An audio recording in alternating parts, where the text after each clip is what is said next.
बिस्मिल्लाहिर्रहमानिर्रहीम। मैं आप सबका शुक्रगुज़ार हूँ आज इंसाफ हाउस तशरीफ़ लाने पर। और मैं सबसे पहले आज वेलकम करना चाहता हूँ। इस प्रेस कॉन्फ्रेंस शुरू करने से पहले मैं पाकिस्तान तहरीक इंसाफ में साबिका सेनेटर, जो कि 2 दफ़ा सेनेटर रहे एमक्यूएम के, और 1 दफ़ा 90 से एमएनए रहे अजीज़ाबाद से, सेनेटर डॉक्टर मोहम्मद अली बिरोही साहब। और जब 22 अगस्त के बाद उन्होंने एमक्यूएम को खुदाफिज किया था, उसके बाद ये कुछ अरसे लाजिम बहुत सारे पीएसपी में गए थे। बाद में पीपल्स पार्टी, इस वक्त ये पीपल्स पार्टी से इनका ताल्लुक़ है और ये 2018 से गुज़श्ता 3 साल से पीपल्स पार्टी के साथ थे। और डॉक्टर मोहम्मद अली बिरोही साहब को मैं आज सबसे पहले वेलकम करता हूँ। उसके बाद मैं अपनी बातचीत का आगाज़ करूँगा। डॉक्टर साहब पहले आइए। डॉक्टर साहब,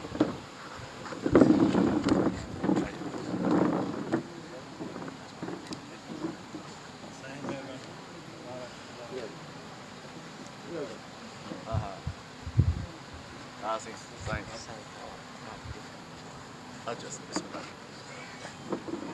अनाउंसमेंट करे चले को बगल आया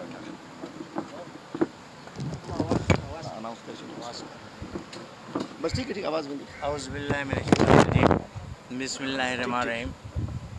मैं सेनेटर डॉक्टर मोहम्मद अली बिरोही आज तहरीक इंसाफ में शमूलियत का ऐलान करता हूँ। कौन सी पार्टी छोड़ के?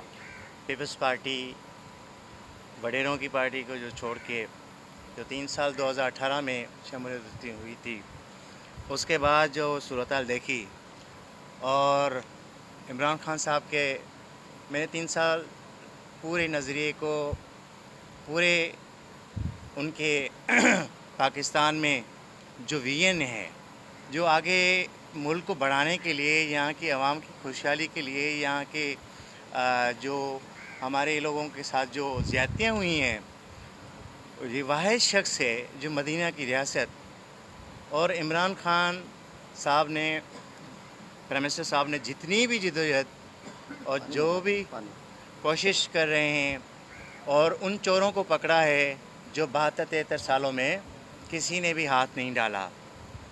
मैंने काफ़ी पढ़ने और गौर करने के बाद, काफ़ी समझने के बाद, मुल्क का अगर वाहिद रास्ता और सीधा रास्ता जो है वो है इमरान खान के हाथ मजबूत करें।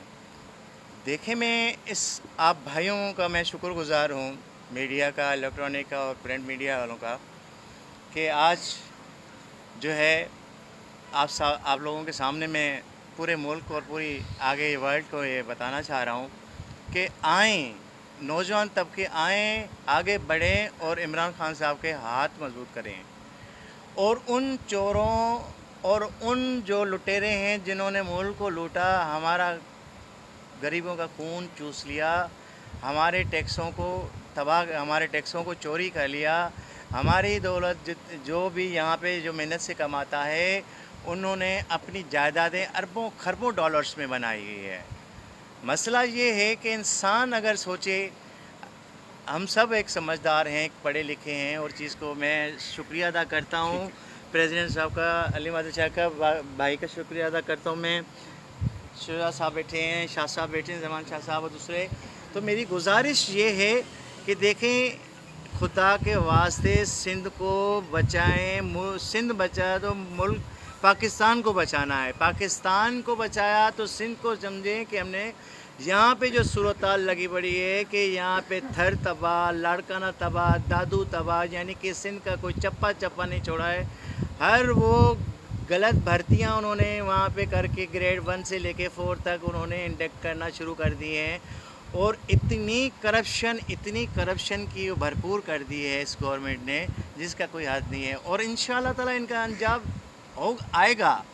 और इमरान खान साहब की क़यादत में हम सारे जितने भी साथी बैठे हैं, हम उनके साथ हैं, हम उनके पीछे हैं और हम उस राय दस्ते अव्वल के साथी हैं, हम इकट्ठे हैं और हर उस करप्ट आदमी को, हर उस जो मुल्क को लूटा हुआ जो है उसको नहीं छोड़ना है। शुक्रिया, थैंक्स, बहुत बहुत शुक्रिया।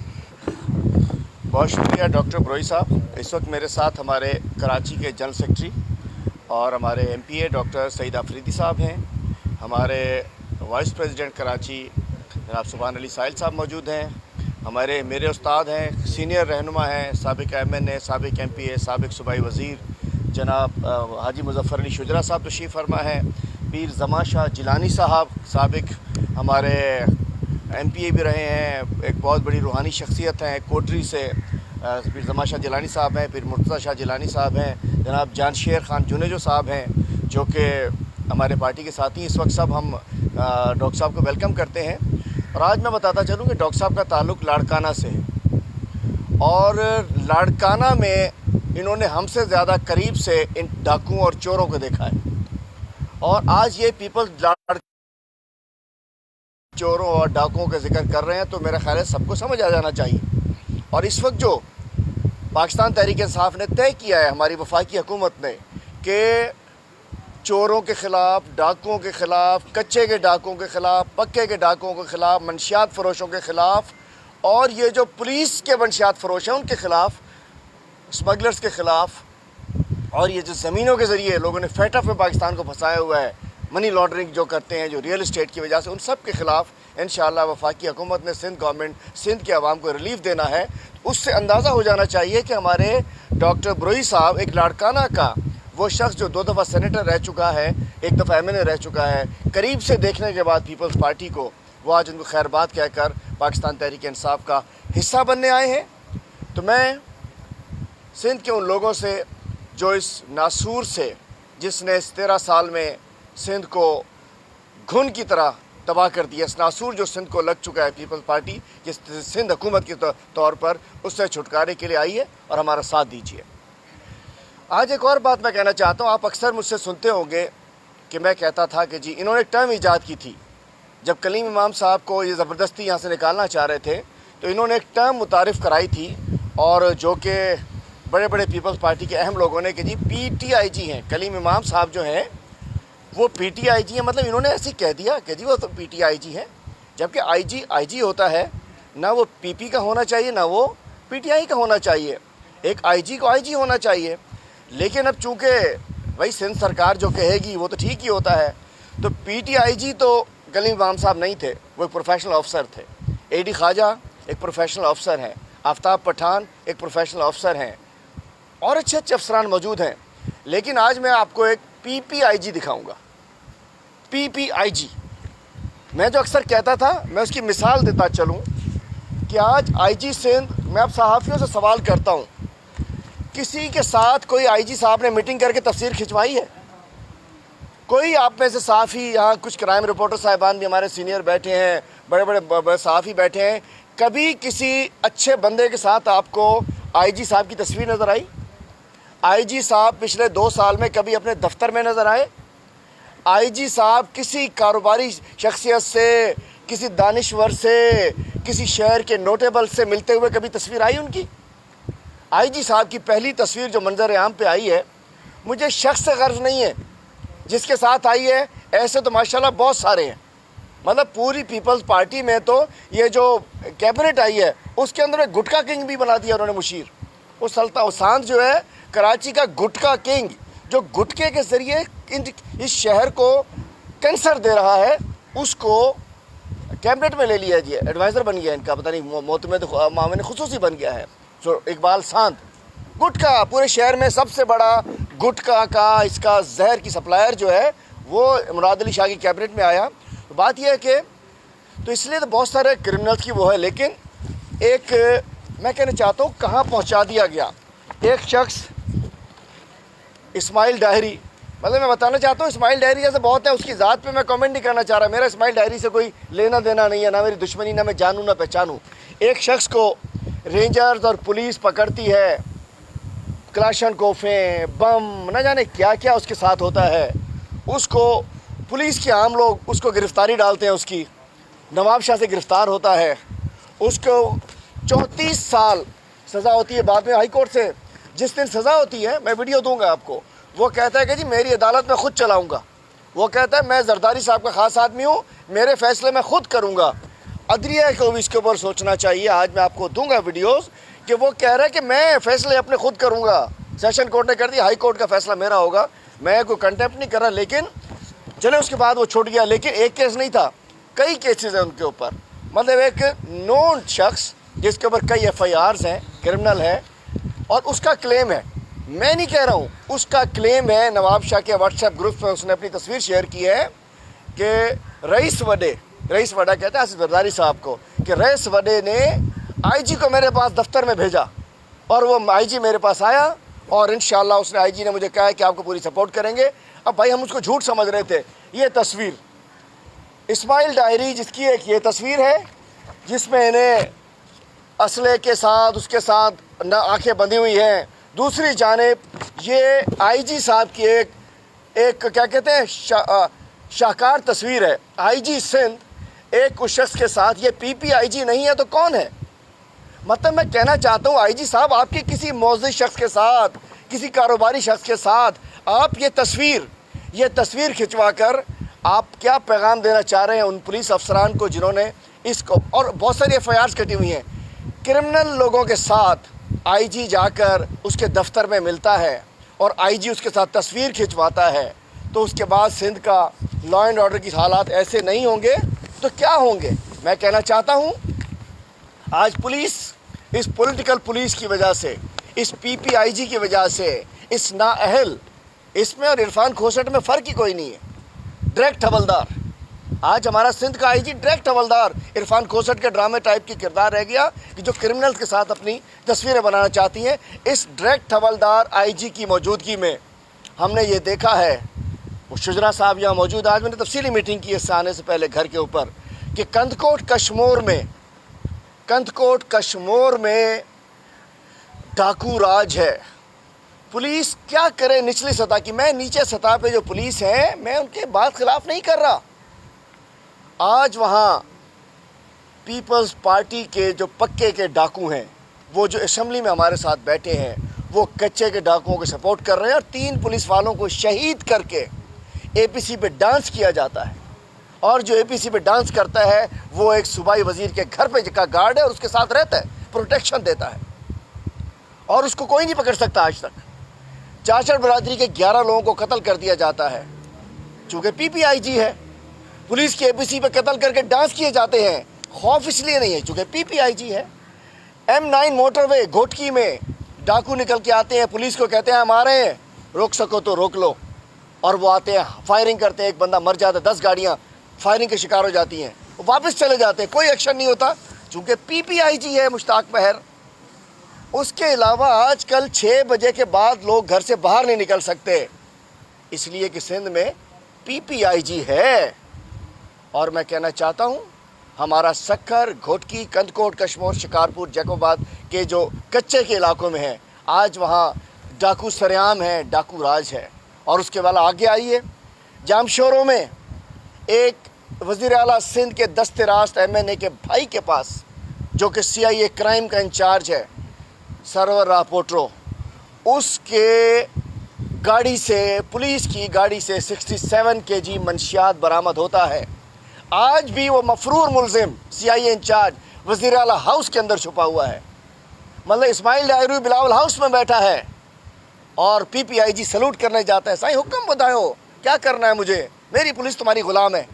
और वो सरवर रापोट्रो वज़ीर आला सिंध के पास बैठा होता है, 67 kg मंशियात जहर बेच रहा था इस शहर कराची के लोगों को, और वो अभी तक गिरफ्तार नहीं हुआ है। चूँकि सिंध में PPIG है, कैसे पकड़ोगे?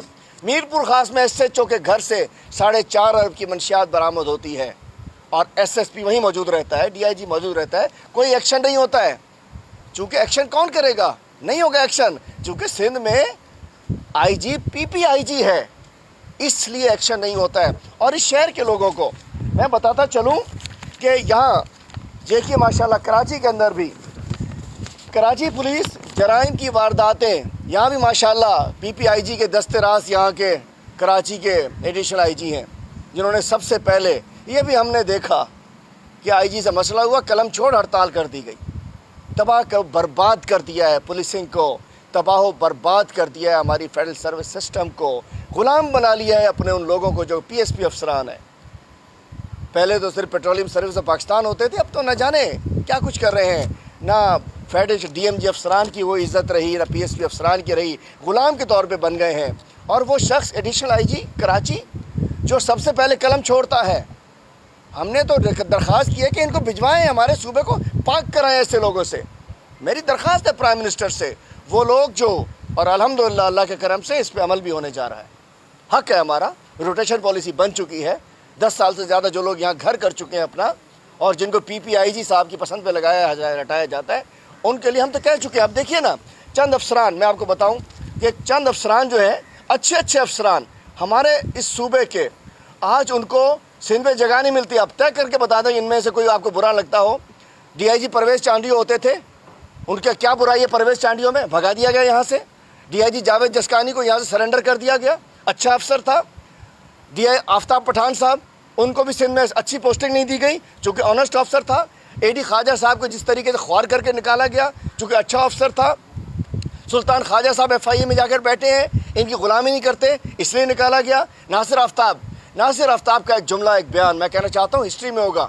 जिस दिन डाकुओं का ऑपरेशन हुआ था, उसने प्रेस कॉन्फ्रेंस की, उसने कहा या मैं नहीं रहूँगा या डाकू नहीं रहेंगे। अगले दिन नासिर आफ्ताब नहीं रहा, डाकू वहीं है अभी तक। उसके अलावा SSP असफर महेसर, अच्छा अफसर था, निकाल दिया गया। फैसल अब्दुल्ला चाचड़ को पोस्टिंग नहीं मिलती, चंद दिन कोई रख दे उसके बाद उठा के फेंक देते हैं। समीउल्लाह सुमरों पे इल्ज़ाम है कि जी बिलावल साहब लियारी गए थे। लियारी वाली खातून की वीडियो भी आजकल चल रही है। लियारी के जो जज्बात हैं पीपल्स पार्टी के लिए वो आप सबको पता ही है। लियारी वालों ने जब पथराव कर दिया था इन पे, उस चक्कर में समीउल्लाह सुमरो साहब को निकाला गया है। आज तक पोस्टिंग नहीं दी जा रही है। हमारे सिंध का अफसर है डॉक्टर रिजवान, जिसने इनको बेनकाब किया, उसको निकाल दिया गया। SSP तौकीर नईम जामशोरों में था, वज़ीर आला की ग़ुलामी नहीं की। शायद अब पता चल गया तौकीर नईम और खेतरान का झगड़ा क्या होगा। दोनों मंशियात फरोशी नहीं करने दे रहे मुराद अली शाह को। दोनों को इसलिए नहीं पोस्टिंग दी गई कि वो मुराद अली शाह साहब को मंशियात फरोशी पर रोक रहे होंगे। PPIG को मना कर दिया होगा। तौकीर नईम भी नहीं खपे, अनवर खेतरान भी नहीं खपे, फैसल चाचड़ भी नहीं खपे, समीउल्लाह सुमरो भी नहीं खपे, असफर महेसर भी नहीं खपे, नासिर आफ्ताब भी नहीं खपे इनको, सुल्तान ख्वाजा भी नहीं खपे, AD ख्वाजा भी नहीं खपे, आफ्ताब पठान भी नहीं खपे। इनको खपे कौन?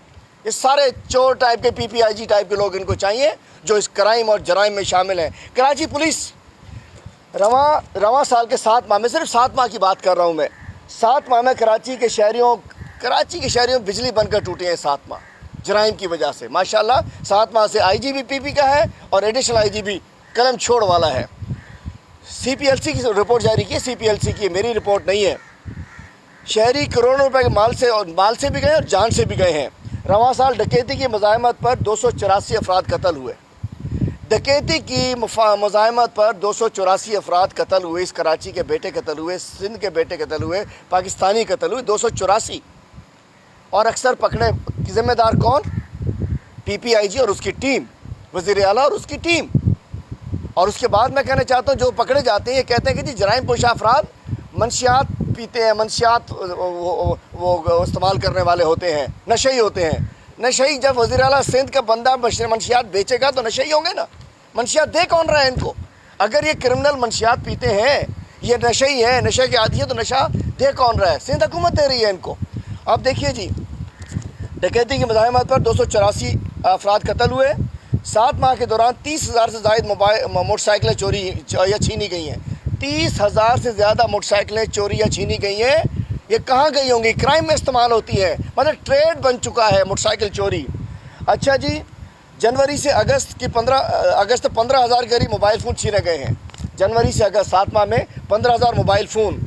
जनवरी से जुलाई के अख्ताम तक 1200 के करीब गाड़ियाँ चोरी या छीनी गई हैं। जनवरी से जुलाई तक 7 माह में 1200 के करीब गाड़ियाँ चोरी या छीनी गई है।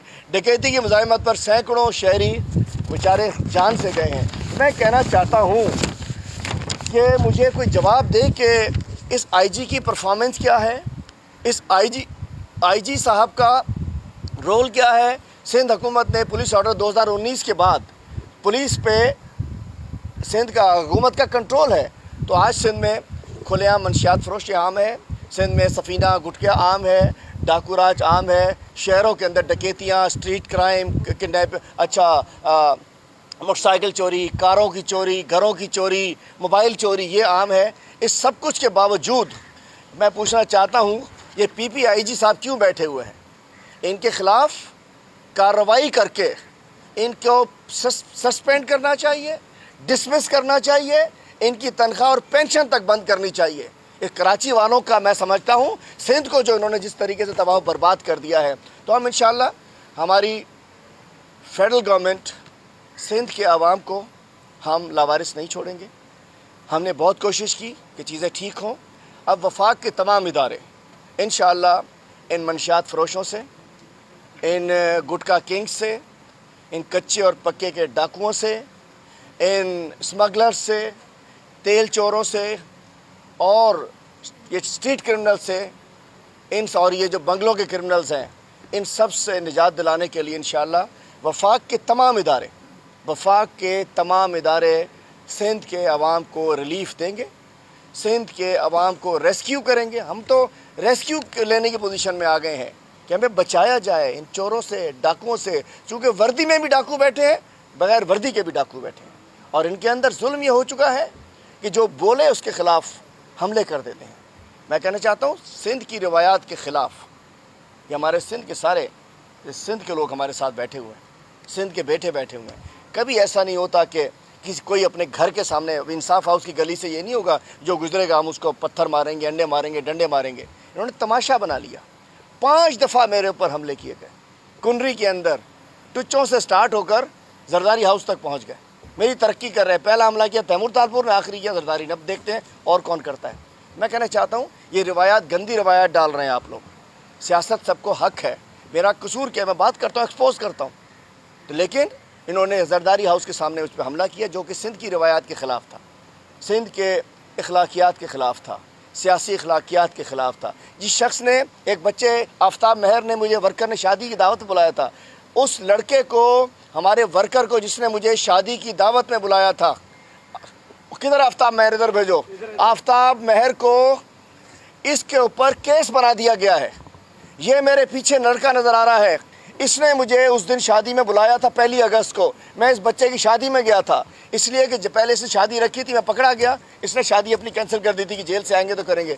मुझे सिर्फ शादी की दावत में बुलाने पर इसको, इसके भाई को गिरफ़्तार कर लिया गया है, इसके ऊपर FIR काट दी गई है। ये वहाँ से भाग के कराची आया हुआ है। ये सिंध का निज़ाम चल रहा है कि हम किसी की शादी में नहीं जा सकते हैं। जो शादी में बुला ले, गरीब लड़का, एक वर्कर हमारा, उसके ऊपर आज ये घर से भाग के इधर आया हुआ है, चूँकि घर पे इसके पुलिस चढ़ी हुई है। तो मैं कहना चाहता हूँ आपके सवाल से पहले, और एक और चीज़, 10 तारीख को कैबिनेट होने जा रही है। 2019 में जो टेंडर था दवाइयों का, उस टेंडर के तहत ये दवाइयों की ख़रीदने की परमिशन देने जा रहे हैं। मतलब 21 में 19 का टेंडर जो कि 2 नंबर तरीके से अप्रूव हुआ था, उसके ज़रिए ये दवाइयाँ ख़रीदने जा रहे हैं। और आज भी बताना चाहता हूँ, लॉकडाउन, आज आप साबित करेंगे कि लॉकडाउन के ऊपर हमारा, जो मेरा स्टैंड था, वज़ीर आला का स्टैंड गलत था, हलीम आदिल का स्टैंड ठीक था।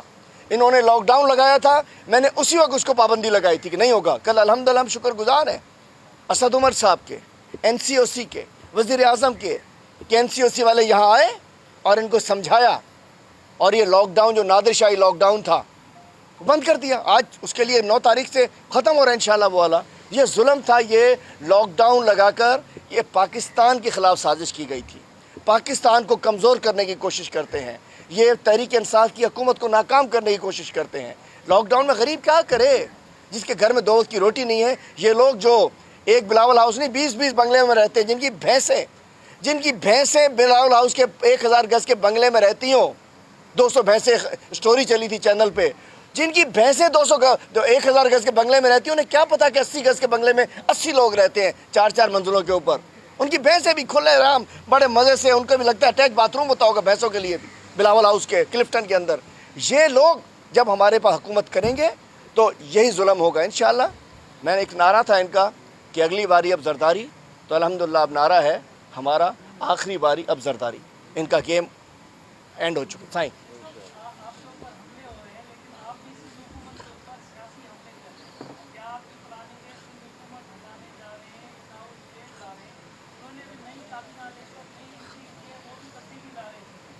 अच्छा हाँ, आपने कहा कि जी वो मुझ पर हमले कर रहे हैं और हम भी सियासी हमले। भाई सियासी तो हमारा बात करना है, एक्सपोज करना है हमने, और ये बौखलाहट का शिकार होकर ये सिर्फ इमरान खान ने, कहते हैं ना कि शेर की आमद है कि रन कांप रहा है, इमरान खान ने सिर्फ कहा कि मैं सिंध आ रहा हूँ और इन्होंने पूरी टीम तब्दील कर दी। अरे भाई, जितने रेलू कट्टे डाल दो टीम में, ये जीतने वाली टीम नहीं है। आपका कप्तान ही बेकार है मुराद अली शाह को जो टीम दोगे, जितने गुटका किंग दे दो, जितने माफिया के लोग दे दो, कुछ भी नहीं होना। मैं समझता हूँ ये बौखलाहट का शिकार होकर एक तो टीम तब्दील की है, दूसरा इनको 2-3 एंगल हैं इसके कि आखिरी वक्त है, जिसने उसको भी दे दो, उसको भी दे दो, एक खिलौना उसको दे दो। ये पहली दफ़ा देखा है।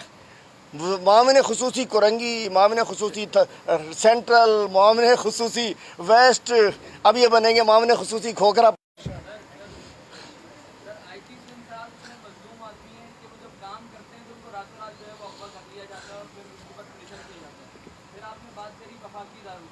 वफाकी इदारे शहर में तमाम एंट्री पॉइंट्स पे जो है वो वफाकी इदारे मौजूद है, मंशियात कैसे दाखिल हो जाती है अंदर? आपने बात करी कि हम वफाकी इदारों को जो है मजबूत करेंगे, शहर में काम करेंगे। इस वक्त भी शहर में वफाकी इदारे काम कर रहे हैं, लेकिन उसके बावजूद मंशियात शहर में एंटर हो रही है। उसके ऊपर सवालियाँ निशाने से मंशियात हो या असला हो, कभी रोड से नहीं आता है। अभी मेरे साथ चलिए, हैदराबाद में टूल प्लाजा क्रॉस करके 25 रास्ते हैं, साईं जामशोरों के हैं, 25 रास्ते हैं। मंशियात फरोश कभी खुलेआम रोड से नहीं आता है, वो साइड लाइन से आया करता है। वहाँ थाने मौजूद होते हैं। कराची टोल प्लाजा पहले आना है किसी ने, दम्बा गोट से आ जाए, मेमन गोट से आ जाए, बैरिया टाउन के पीछे वाली रोडों से आ जाए। कोई भी चोर दरवाजे से दाखिल नहीं होता है, कोई भी गलत आदमी पिछले दरवाजे से आता है, और यहाँ बहुत सारे पिछले दरवाजे खुले हैं। और जब मंशियात पुलिस की मोबाइल रख के ला रही होगी भाई, तो कौन चेक करेगा?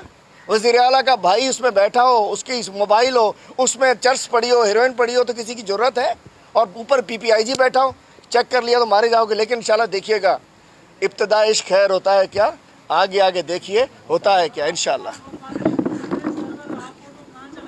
क्या करें